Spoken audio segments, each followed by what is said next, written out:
Hello, my name is Alex Karidis. We decided to do this video to try to demystify some of the issues when considering having facelift surgery. We understand that choosing where to go and who to do your surgery is quite a daunting task, and so therefore we're hoping that by making this video we'll make things a little bit clearer for you to understand the different considerations that you'll need to go through in your mind before deciding where to have the surgery. Now, I suppose I should talk a little bit about myself first. Now, I'm a fully registered plastic surgeon on the General Medical Council and have over 32 years of experience in plastic surgery, having performed over 20,000 cosmetic operations in the last 27 years within my full-time private practice, with nearly 2,000 of those being facial and facelift operations. Now, this background allows me to tap into this experience to better assess your individual situation. And I stress, it is very much an individual situation for everyone, with people having different anatomical as well as physiological factors affecting their aging. Now, I believe I have that experience, which of course subsequently gives me the ability to offer you the best possible advice and suggestions for your specific needs. I'll also, of course, give you my suggestions according to my aesthetic sense, which has always been driven by leaving the patient as absolutely natural as possible. That's paramount in my mind. Always has and always will be. Now, if you're looking, however, for extreme outcomes, then please do look elsewhere. Conversely, where I feel I can't achieve a result that makes it worth your while, I'll also be honest and tell you so. In fact, I probably turn down about 10% of patients, much to my accountant's displeasure. However, if I do agree to do your surgery, you can be 100% certain I'm agreeing to do so because I feel totally confident in my ability to perform the surgery and subsequently, of course, make a fantastic and transformative difference for you. Now, I simply don't do or have the, oh, I'll have a go if you're game attitude. I feel I'm in a privileged position and therefore I do not need to do something or anything for that matter just for the sake of a quick financial gain. Now, a lot has been thrown about on social media and the internet these days about different facelift techniques, suggesting one is superior to the other, etc. Now, let me be clear. There's absolutely 0 point in saying or advertising I do X or Y type of facelift, such as a deep plane or a smash facelift or whatever, because this on its own I feel is totally disingenuous. It tells you absolutely nothing about a particular surgeon's ability to be able to implement the correct technique for your specific needs, as well as deal with your specific problems, and which more than likely, in fact, require a combination of different techniques to give you the best possible and natural outcome you're looking for. Now, my experience allows me to have at my disposal the ability to offer you a wide range of techniques according to your particular problem and needs. This is what I'm able to offer, and which is why I feel touting I do, for example, deep plane facelifts, which seems to be the current rage, and which, by the way, usually only addresses the mid-cheek region, does zero for the next area, and has a very limited impact on the jawline, is totally pointless. Furthermore, 27 years of solely private cosmetic surgery practice experience behind me allows me to deal with any possible problems or complications that may arise post-operatively or during your operation, giving you a much greater sense of security and confidence. Although, of course, let's face it, no surgeon or patient ever wants complications. Sadly, they do constitute a possibility with any surgery. So you'd like to know your surgeon has vast knowledge in the subject in order to be able to deal with this should that unlikely scenario arise. Now, for the operation itself, people need to understand that facial surgery with its many facets are quite challenging operations in themselves. Firstly, it takes time. You simply cannot cut corners or do things by half in this operation. Sure, you'll say no operation should we, or do we in fact take shortcuts.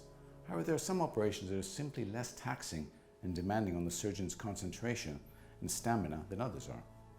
Moreover, if say a stitch line or correction on say the lower tummy area is not 100% and say it's only 97%, you can usually hide it away with your clothing during the healing process. Unfortunately, the face is out on show 24/7, so there is very little room for error here. This means the surgeon's concentration as well as his stamina levels have to be excellent and at 100% for the duration of the procedure, which is usually of the order of 3 to 5 hours at a time. And you have to understand there's no break involved. And for most of the operation, we're usually bent over, tilting our heads and neck in awkward positions, looking through a limited narrow gap under the skin. We're adjusting, stitching, realigning tissues into the desired positions, whilst all the while we get active bleeding in the background occurring, which of course also needs to be addressed.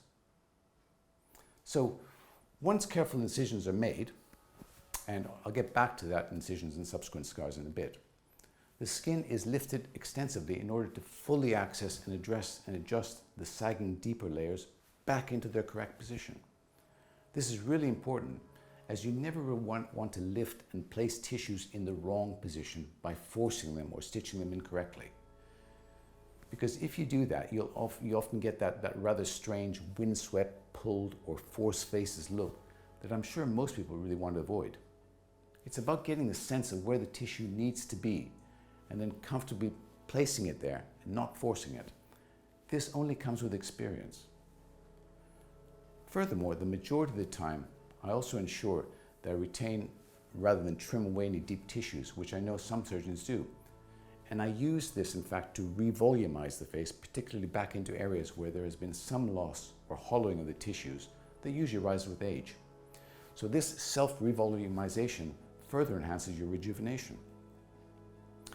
Now, once the deeper layers have been addressed, we move on to dealing with the skin.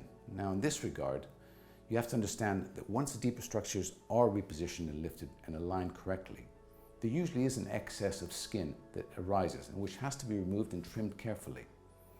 Again, this is very crucial, as knowing how much to trim is super important, and overdoing it and over-removing by even a few millimeters can make a difference between a slightly distorted or even pulled earlobe or stretched scar. Now, once this is done, the remaining skin has to then be carefully sutured around the ear, and this is key. This is what a lot of patients are concerned with, the scar, and understandably so. Sure, you want a great neck, you want a great jawline and a youthful, natural result, but you certainly don't want this at the cost of some unsightly, visible, and unnecessarily long scar.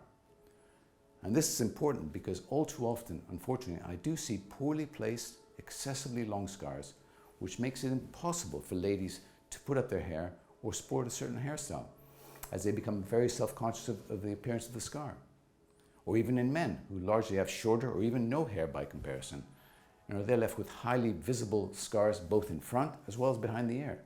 Now, this is totally unacceptable in my mind. And here's what I can uniquely offer.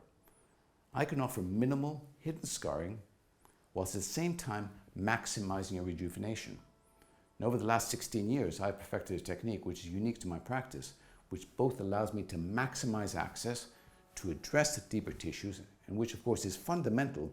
And you have to understand that the vast majority of this labeled so-called short scar facelifts don't actually do that. Yet at the same time, give you the least visible scars. And this is because I've been able to develop a technique that uses a combination of maneuvers, which include dealing and insetting of the lifted skin using a unique counter-rotation method, and then deploying a specialized spray tissue glue that helps to pin the skin down into position. This also negates the need for any tubes or drains to be inserted, which are uncomfortable, as well as removing the necessity for long duration, restrictive, claustrophobic dressings.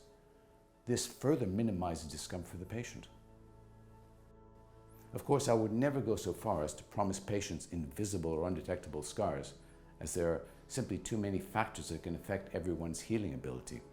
However, I'm pretty confident that utilizing the aforementioned techniques, along with my over 2.5 decades of facelift experience, I'll be able to give you the best possible outcome, along with the shortest and least visible scars. But I think importantly, a word is needed about the support and care that we offer.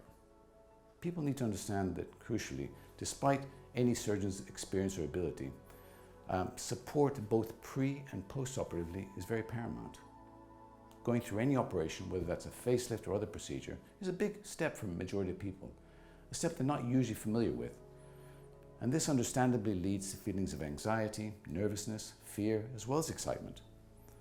After all, it's outside most people's comfort zones, and as such, they don't really understand what they'll be going through, or even just gone through it. They're not sure if what they're experiencing is the right thing. This leads to an emotional roller coaster ride. and which is why I believe support is absolutely essential to carry you through this as comfortably and understanding as possible. To this aim, my admin staff, my nurses, transformational coaches, and where necessary psychological support team will be on hand at your side, supporting you and helping you throughout your journey. It's also very reassuring for you to know that all of our operations are performed in a fully registered and supported hospital, and not some small little clinic that very likely has no inpatient or intensive care facilities, should these ever be required. And this, I feel, is a big advantage for patients to have. You see, no matter how good I am or any surgeon is, we are only one part, albeit important parts, of this whole experience. And therefore, I rely heavily on the rest of my team as well to get you to your final destination and outcome. Thankfully, I carefully choose every single one of my staff to ensure that we all have exactly the same principles, duties, and obligations towards our patients. As a team, we pride ourselves on offering a first-class, no-compromise support package throughout your visits and contact with us. We all aim to please. Now, I hope this video has given you some insight as to what is involved with facial surgery and how I feel our offering is different and unmatched. Of course, all patients need to weigh up all the aspects in the decision-making process, and I hope this video helps you understand a little bit better what our position is. I hope you enjoyed this video, and I encourage you to hit the like button if you feel the need, and ask you to please subscribe to our channel and any other social media outlets we have. Stay well.